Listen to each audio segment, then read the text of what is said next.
Estamos aqui hoje para vermos a aula número 4 do curso Introdução ao Estudo do Espiritismo. Hoje veremos o tema Origem da Vida. O nosso curso está disponibilizado em nosso blog Kardec Sempre. O blog está em https://kardecsempre.blog. Então nós veremos hoje como a vida teve início em nosso planeta. É uma questão que atormenta cientistas, que atormenta a igreja, atormenta muitos pensadores, essa questão da vida, como teve início a vida. Durante muito tempo, a hipótese adotada foi a hipótese do criacionismo, a hipótese defendida pela Igreja Católica, pelas igrejas, pela maioria das igrejas, que supõe que Deus criou cada um dos animais a seu tempo.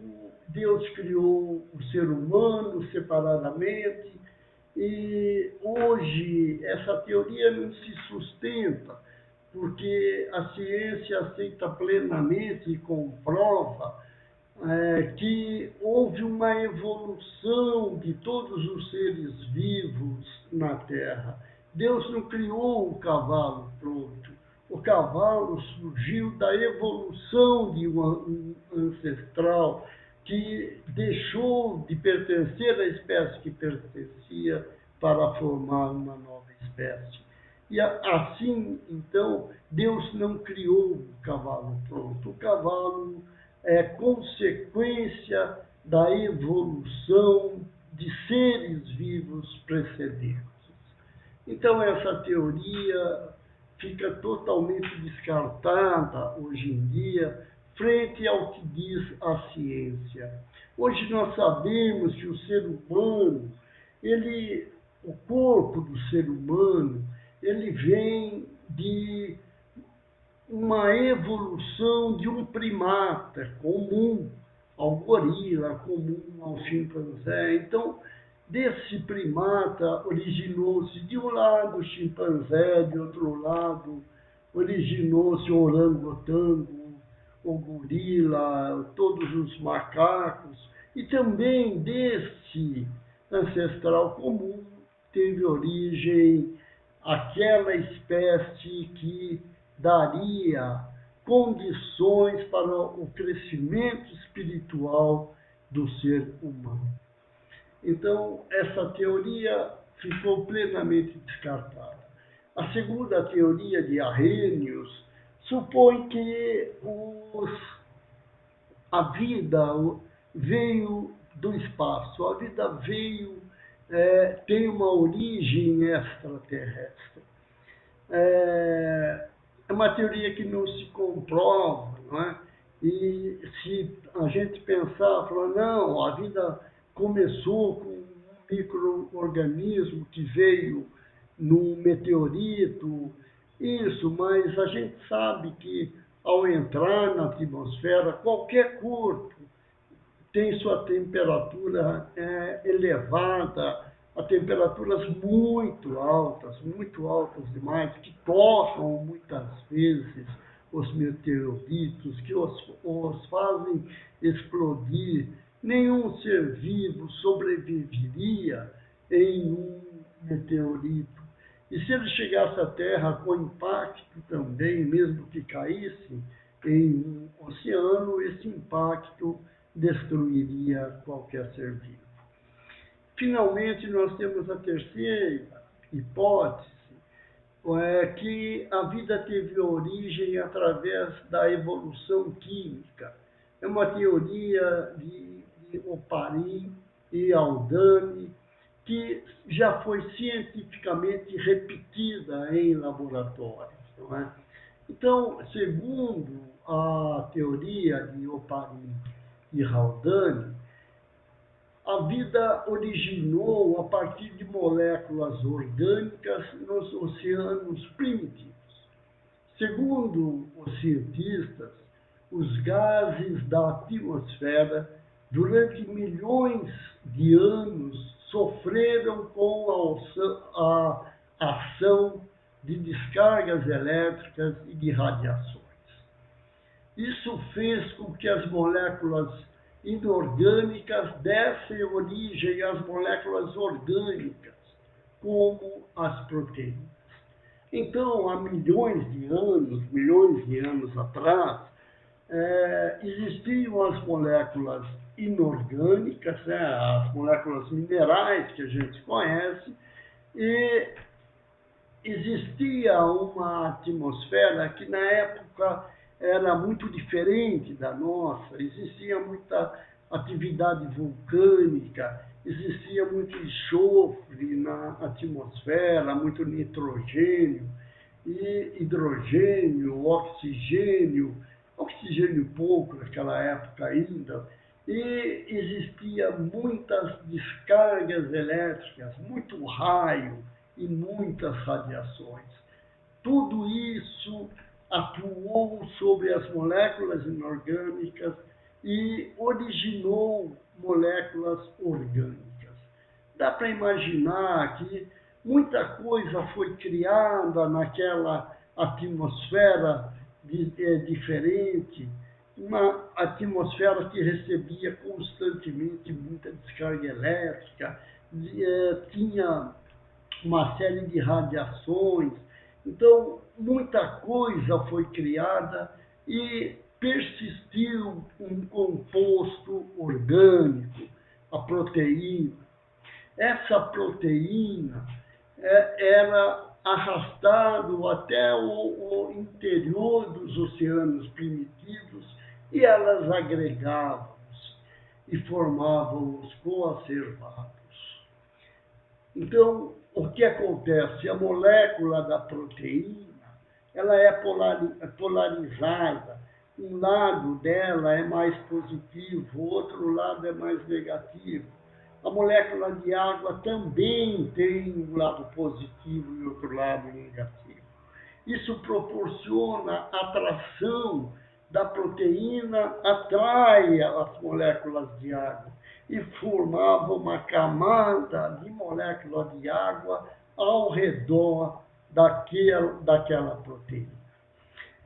Essa molécula de água, por sua vez, o oposto do lado que estava ligado à proteína também se ligava com outra proteína e assim por diante, formando um agrupamento proteico, um agrupamento de proteínas que era protegido por moléculas de água. Então, naquela época, os mares primitivos podiam ser considerados grandes sopas nutritivas, devido à presença dessas substâncias, esses coacervados, que agora eram substâncias orgânicas.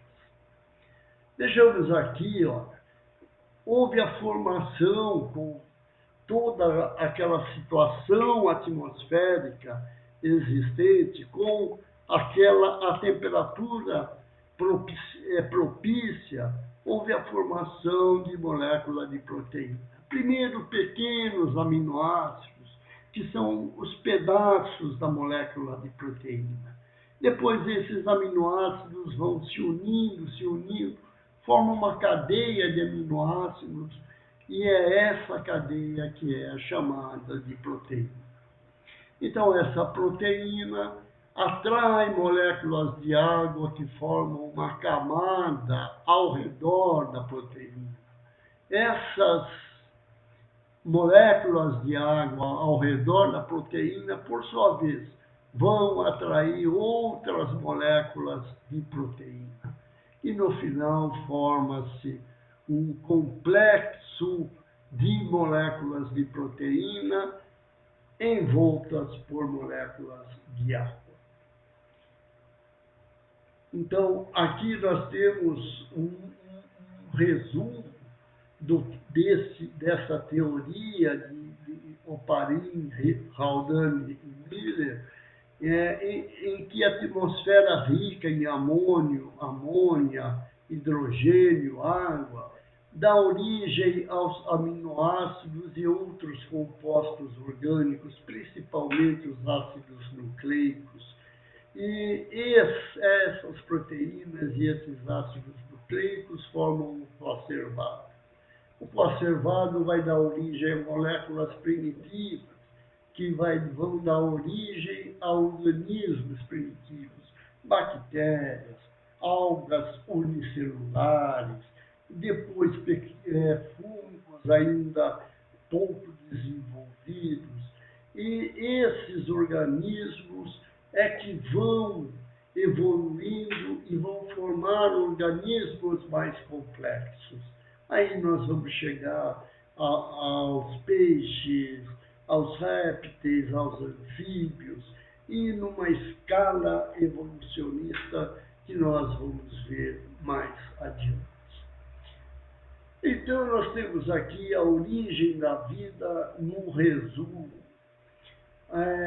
O vapor d'água, metano, hidrogênio e amônia na atmosfera formam aminoácidos que formam moléculas mais complexas, como as proteínas, as nucleoproteínas, que por sua vez vão formar os coacervados. Mas isso já é vida? Não, nós vimos que para ter vida é necessário que haja integração da matéria orgânica, desse coacervado. Ele tem que receber em sua estrutura, ele tem que receber o fluido vital, porque é o fluido vital, junto com a matéria orgânica, é que vão formar as células primitivas com vida. Quando falamos célula, nós já estamos falando de seres vivos. Então, as células primitivas já continham fluido vital. E uma das características da vida é a capacidade que o ser tem de se reproduzir, não de se replicar. Um vírus se replica, mas muita gente na ciência defende que o vírus não é um ser vivo, porque ele depende do DNA do hospedeiro para se replicar. Um ser vivo, que é o mais aceito, ele se divide sozinho. Você tem uma célula e ela desenvolve nela mesmo todo um processo de duplicação do material genético e depois de divisão da célula, de forma que um indivíduo forma dois indivíduos. Então, dessa forma, nós chegamos nos indivíduos procariotos, aqueles que têm o material genético soltos no citoplasma, sem estarem envoltos em um núcleo protegido por membrana. Isso vai acontecer, esses procariotos vão dar origem aos eucariotos, que têm um núcleo que abriga o material genético. E esse é o princípio da vida. Continuamos na próxima aula. Que Deus abençoe a todos.